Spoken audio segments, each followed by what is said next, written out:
Kita beri salam ya.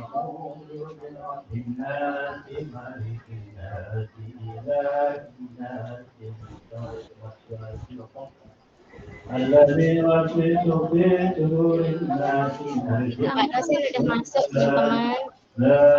Delapan tadi. Ya. Jadi 24 lainnya udah belum belum saat udah selesai. Assalamualaikum warahmatullahi wabarakatuh. Waalaikumsalam. Waalaikumsalam warahmatullahi wabarakatuh. Ini keseluruhan apakah kawan-kawan sudah berkumpul atau dengan 26 ini baru sebagian? Ada yang belum, Pak.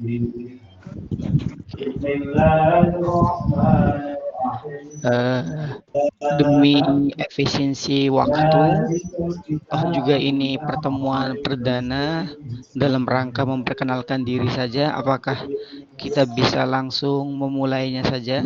Nanti kalau ada rekan yang belum hadir tinggal menyusul mengikuti, langsung ikut. Bagaimana? Ya, Pak. Ya, boleh Pak ya. Sebelumnya saya mohon, oke. Yang lain di mute dulu untuk oke.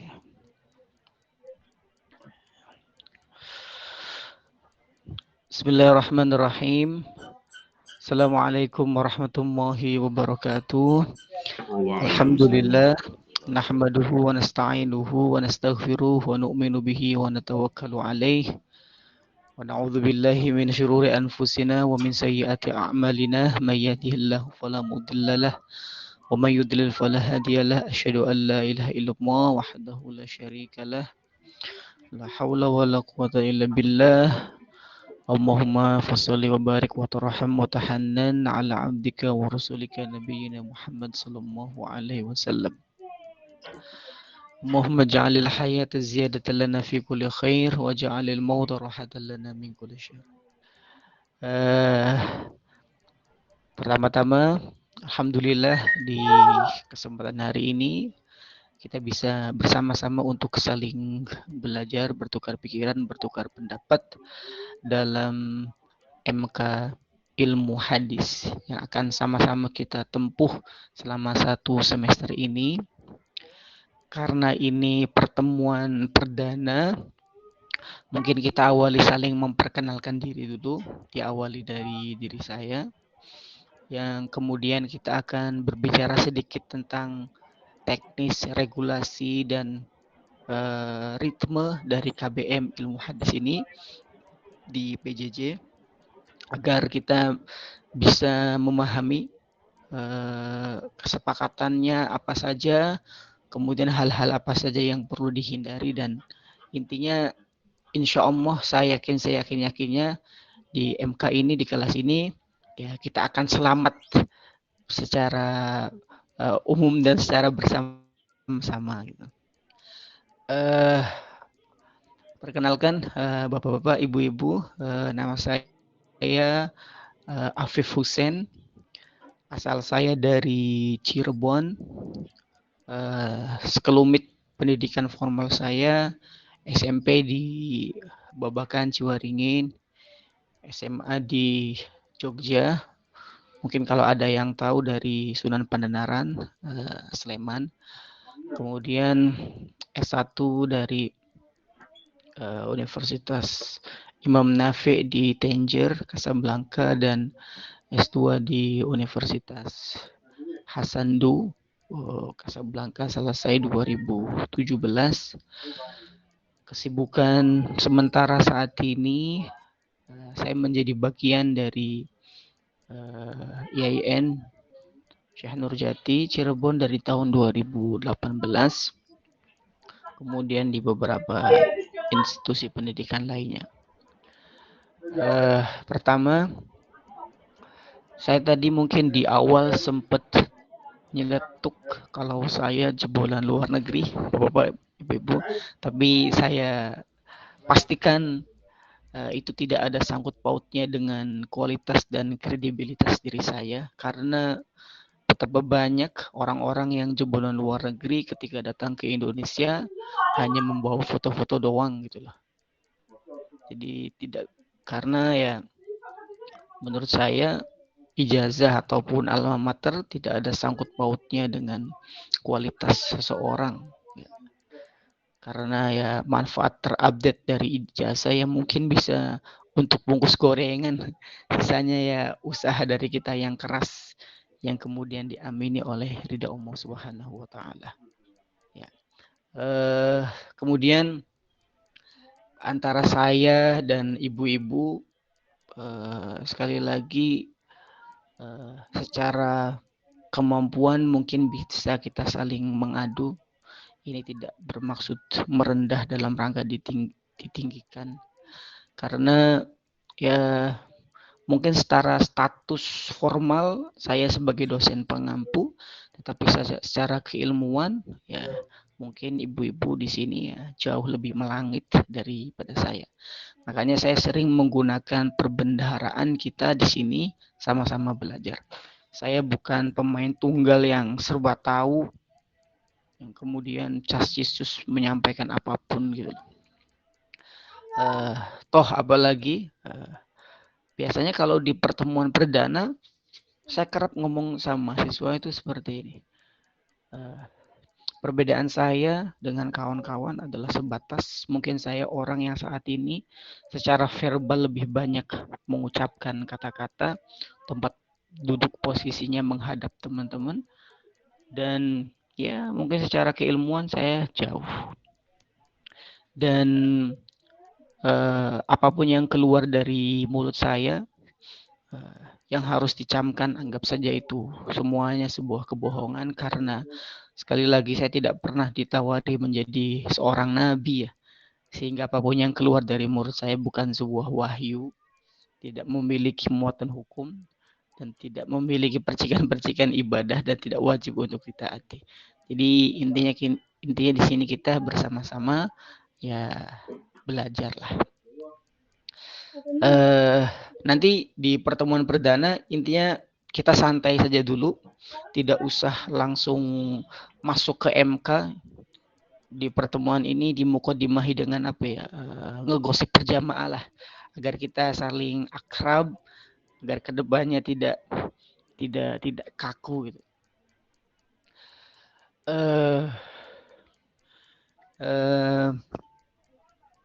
Di pertemuan ini ada hal-hal receh yang ingin saya sampaikan kepada bapak-bapak, ibu-ibu, yaitu memahami sesuatu yang sudah terpahami.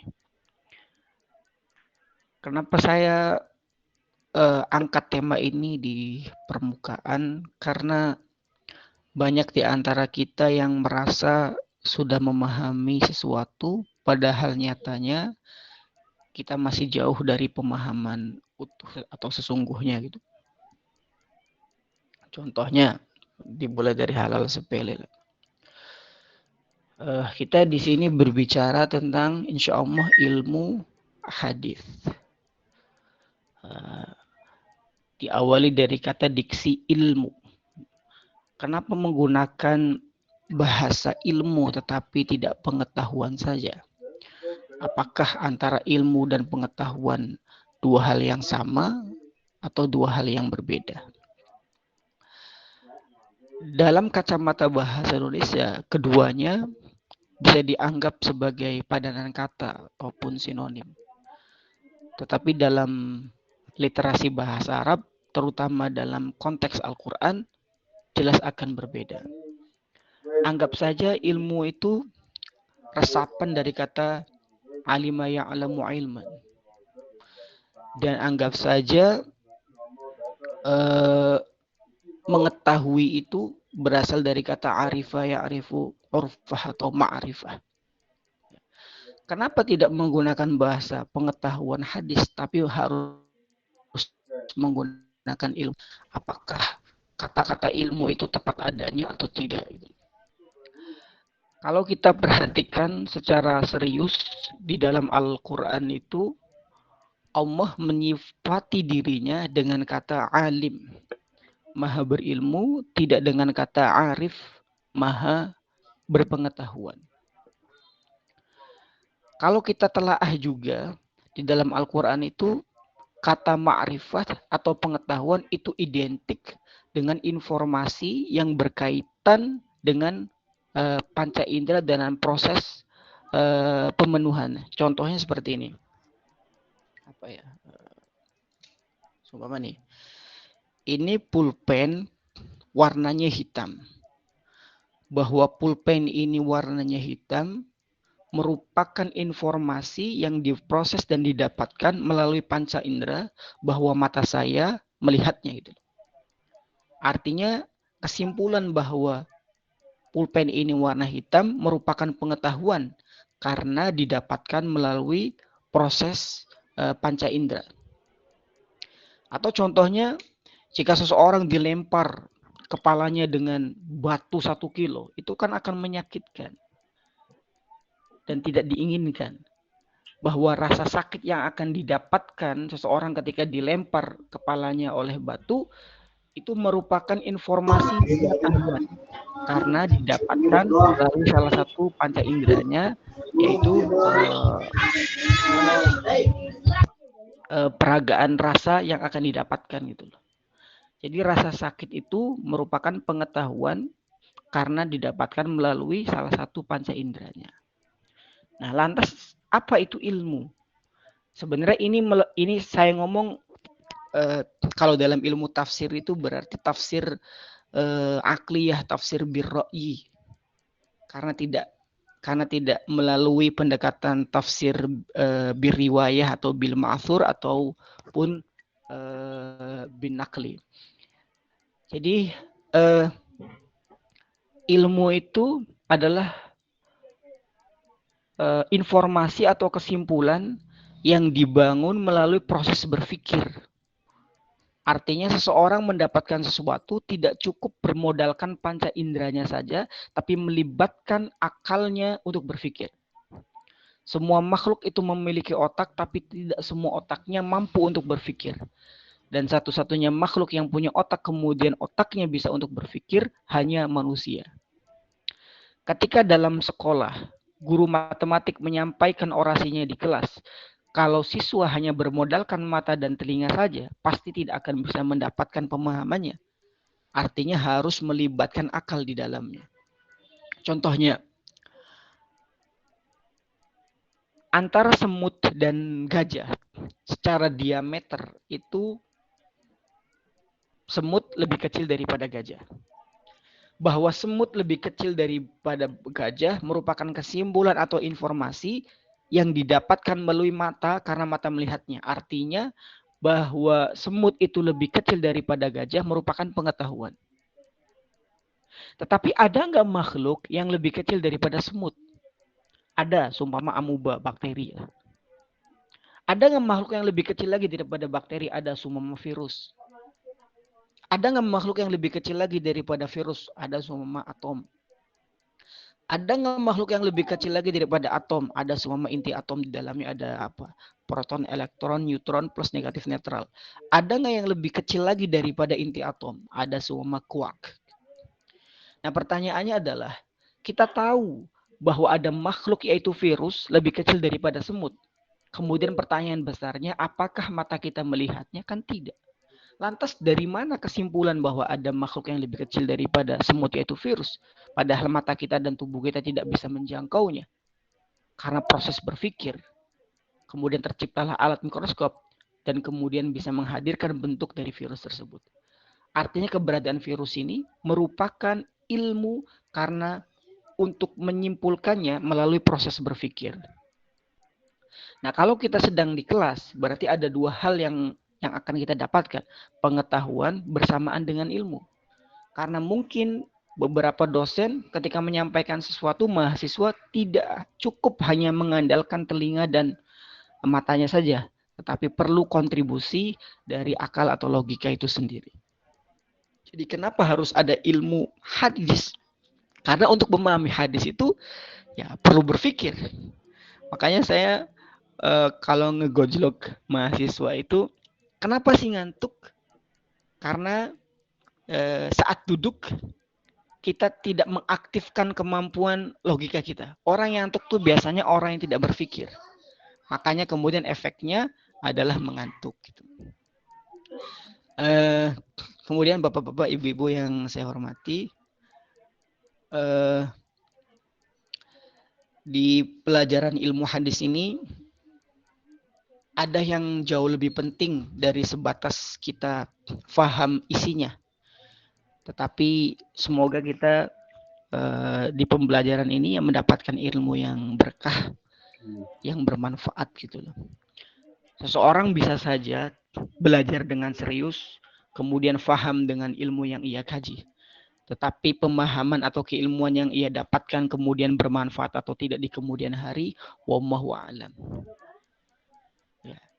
Yang menentukan seseorang bisa atau tidak paham atau tidak itu kontribusi manusia terlibat besar di dalamnya. Tetapi apakah ilmunya kemudian bermanfaat atau tidak di kemudian hari, ya bagi saya pribadi kehendak Allah Subhanahu wa taala.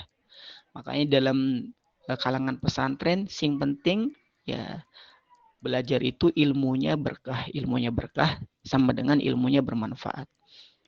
Makanya kita tidak berhak mengklaim bahwa ini pelajaran yang tidak saya sukai karena tidak ada manfaatnya. Itu bukan urusan kita. Itu adalah kapasitas Allah Subhanahu wa taala. Yang penting belajar saja atas nama thalibul ilmi, insya Allah tidak ada yang sia-sia. Karena menurut saya juga Allah itu tidak menyuruh kita menjadi orang alim, tapi memaksa kita dan menyuruh kita serta mewajibkan kita untuk menjadi thalibul ilmi.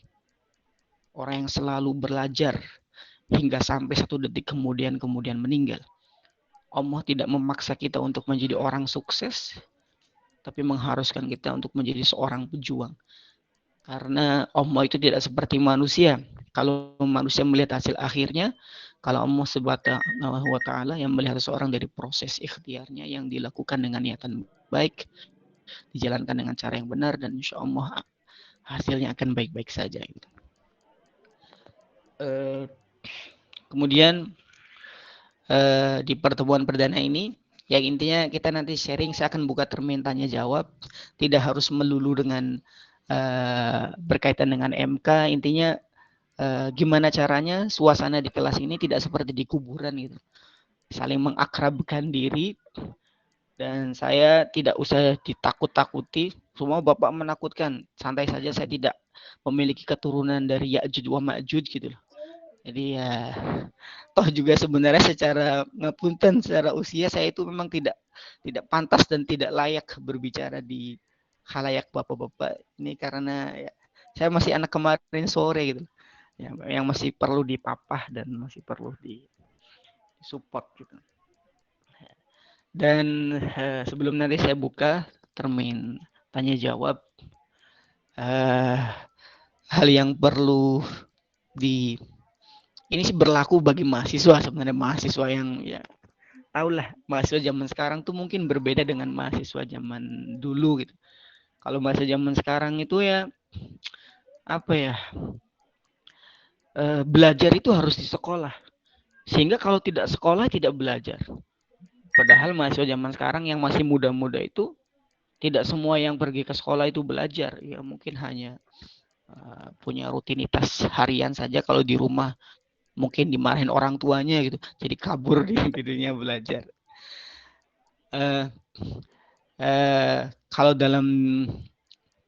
Kalau saya menghadapi anak-anak mahasiswa itu biasanya kayak gini saya ngomongnya, Bapak yakin kalian datang di sini dengan beragam motif lah. Ada yang sebatas ya menambah rutinitas hariannya saja daripada di rumah diomelin orang tua gitu. Ada yang sekedar untuk mendapatkan ijazah gitu. Atau ada yang sekedar ingin menambah daftar list siapa yang akan nanti dikencaninya pada setiap minggu seumpama gitu. Biasanya mahasiswa ini yang bocil-bocil ini ketawa gitu. Jadi niatan-niatan itu lumrah terbesit di setiap benak mahasiswa, tapi tidak menjadi prioritas utama. Karena bagi saya yang menentukan kita hari ini adalah seberapa tulus dan seberapa bersih kita dalam niatan. Karena menurut saya Allah itu menilai seseorang dari sesuatu yang tidak terlihat terlebih dahulu, dan dari sesuatu yang tidak terlihat itu diawali dari niatan. Ada kisah perumpamaan. Jadi ada anak kecil bocil, ya umur 3 tahun lah, bertanya kepada ketiga tukang mobil, tukang membuat rumah lah. Ketiga tukang ini melakukan aktivitas yang sama, yaitu sama-sama membangun rumah. Taruhlah tukang ini namanya si A, si B, dan si C. Si bocil ini tanya kepada si tukang si A, "Bapak sedang ngapain?" Kemudian tukang si A menjawab, "Saya sedang membuat rumah." Oh. Kemudian si bocil ini beralih ke tukang berikutnya, tukang B, dengan pertanyaan yang serupa. "Bapak lagi ngapain?" "Saya sedang membuat rumah yang besar agar gajinya juga besar." Oh. Kemudian si bocil ini bertanya kepada tukang si C dengan pertanyaan yang sama pula. Iya, gimana? Pak dosen, Iya, gimana, Ibu mohon Misri? maaf, saya PJ-nya saya kurang tahu, soalnya ini tadi ada pemberitahuan time limitnya tinggal 15 menit, tapi kayaknya udah tinggal berapa menit ini. Oh iya, oke. Ya. Oke. Dan kemudian oke, nanti. Ini berarti kan waktunya terbatas. Apakah oke, kita cukupkan saja. Dan saya buka termin 2 pertanyaan, bebas apapun itu, terserah. Monggo dari kawan-kawan.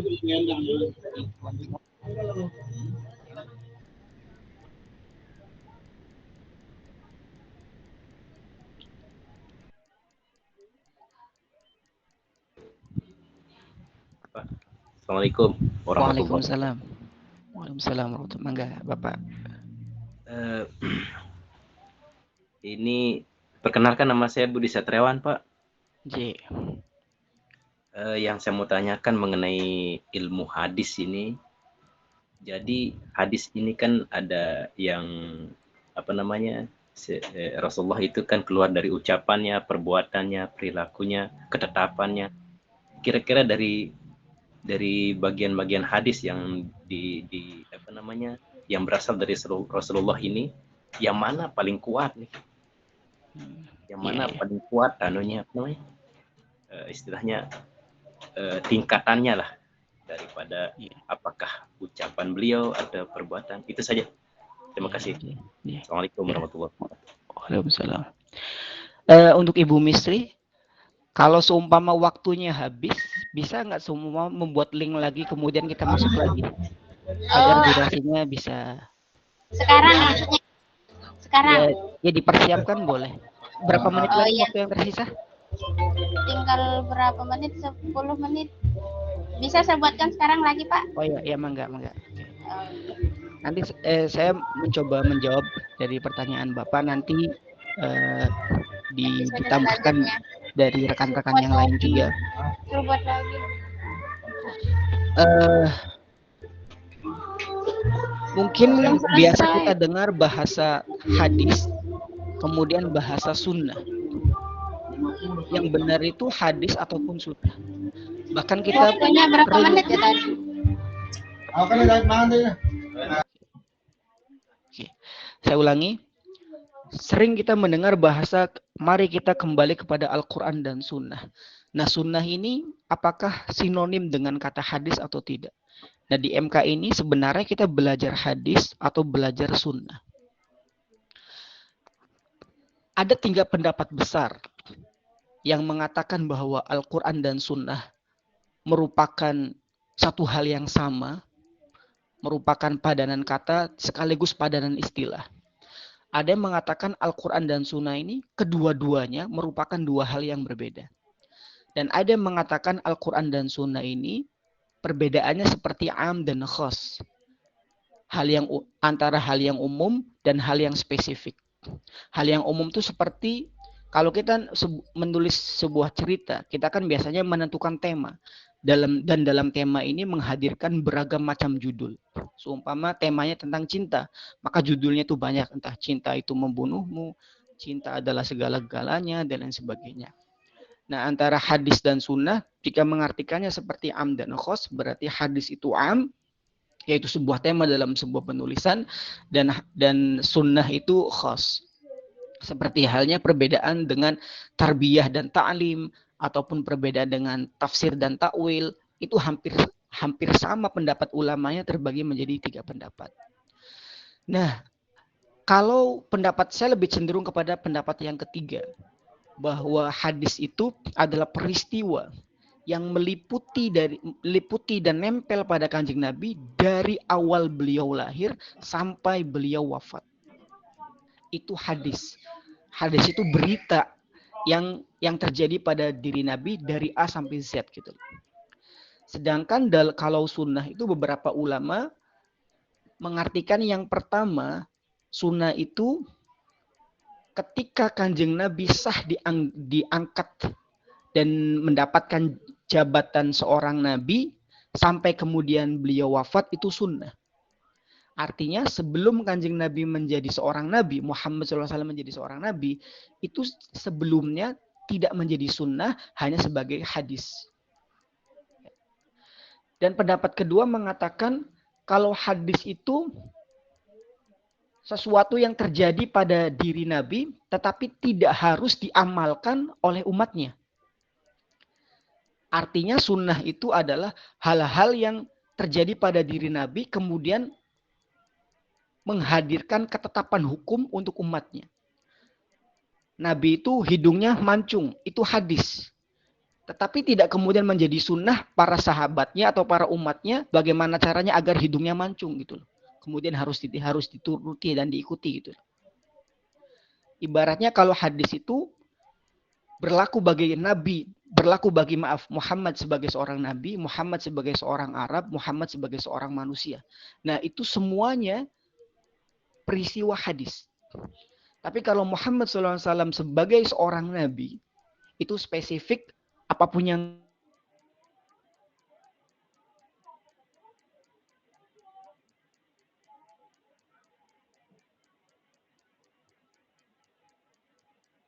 pertanyaannya, tahu dari mana kalau hadis ini benar? Tahu dari mana kalau hadis ini bisa dipertanggungjawabkan? Kalau Al-Quran, itu ulama-ulama sepakat dia qat'iyun mutawatir. Yang mana hurufnya tidak mengalami modifikasi sedikit pun, baik itu tambahan ataupun pengurangan. Karena dijaga oleh Allah Subhanahu wa Ta'ala. Tetapi kalau hadis itu berbeda. Setiap orang yang ngomong bahasa Arab, belum tentu dia ngomong hadis. Dan ketika seseorang itu ngomong hadis, belum tentu hadisnya itu yang dikeluarkan atau yang terjadi pada diri Nabi. Jadi bagaimana sih kita tahu kalau hadis ini memang keluar dari Nabi atau tidak? Makanya ulama-ulama hadis mengklasifikasikan kualitas hadis. Entah itu berdasarkan sanadnya, entah itu berdasarkan matannya. Yang kemudian hadirlah yang namanya hadis dhaif, hadis hasan, hadis mutawatir, hadis ahad, dan lain sebagainya. Tidak berhenti di situ juga, kemudian apakah semua hadis dhaif itu harus diamalkan? Jika boleh diamalkan, di bagian apa saja? Nah, dalam ruang-ruang seperti itu, kita akan bersama-sama membahas dalam kajian ilmu hadis. Jadi ilmu hadis itu, jadi agar kita lebih terarah ngomongnya ini hadis Nabi atau tidak. Jika memang hadis Nabi boleh disampaikan atau tidak. Jika boleh disampaikan di bab apa gitu. Karena tapi saya dalam pembahasannya nanti anggap saja hadis itu sunnah itu hadis agar lebih bisa lebih dimudahkan dalam pendekatan itu. Kalau lebih singkatnya lagi, tahu dari mana kalau hadis ini hadis bagus adalah seluruh hadis-hadis yang diriwayatkan oleh Imam Bukhari dan Imam Muslim. Tahu dari mana kalau hadis ini lebih bagus lagi? Hadis tersebut diriwayatkan juga bersamaan oleh Imam Bukhari dan Imam Muslim. Itu pasti dikatakan mutawatir. Hadis sahih. Walaupun sebenarnya ya akan panjang kalau ngomongin tentang hadis berdasarkan kualitas, dan insya Allah kita akan membahasnya nanti bersama-sama. Kurang lebih seperti itu dulu Pak. Nanti ada tambahan di yang atau rekan-rekan yang lain Bapak-bapak dan Ibu bisa menambahkan, monggo. Atau ada yang lain ya, kita ngobrol lah, ngobrol santai. Ngomong-ngomong, saya itu sebenarnya S2-nya jurusannya Teologi dan Perbandingan Agama. Hanya saja entah kenapa di kampus ini saya hampir tidak pernah mengampu MK yang linier dengan jurusan saya. Bahkan kalau di kampus sih saya lebih ke sejarah. Tapi insya Allah makanya saya ngomong ya kita belajar bersama-sama. Saya tidak akan melakukan pembenaran dari keterbatasan ilmu yang saya miliki. Kita sama-sama mengurai kebenaran dan semoga kebenaran ini sesuatu yang indah dan baik. Kemudian kita bisa konsumsi bersama. Monggo ada yang lain, kita santai-santai aja. Kalau tidak salah sesuai teknis kesepakatan pembelajaran, tatap maya itu maksimal 4 kali. Sisanya nanti penugasan, diskusi dan sebagainya by online.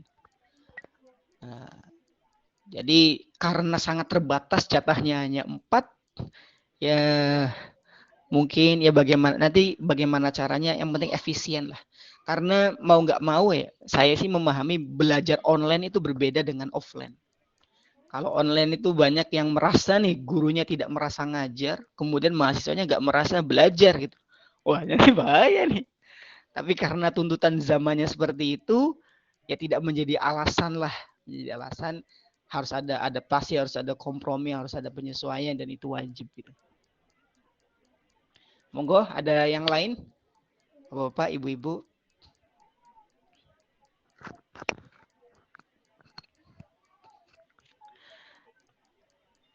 Jika pertanyaannya, pertanyaannya tidak mewah dan wah, santai saja, tidak akan mengurangi nilai dan tidak akan dianggap menjadi pelaku dosa besar ya. Jadi yang intinya nimbrung saja ya, ngobrol-ngobrol. Monggo, ada yang lain?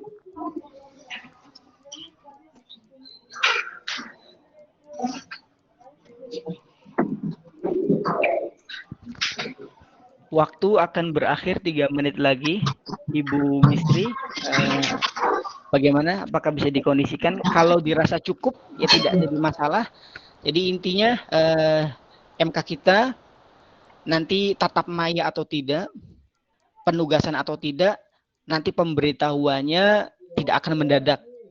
Ya paling tidak sehari sebelumnya atau 3 jam sebelum MK kita, saya akan ngasih tahu hari ini kita ngapain gitu. Yang jelas akan ada 16 materi yang harus saya sampaikan. Nanti ritme dan teknisnya seperti apa saja kita akan ngobrol secara detail dan tuntas di grup WA gitu loh.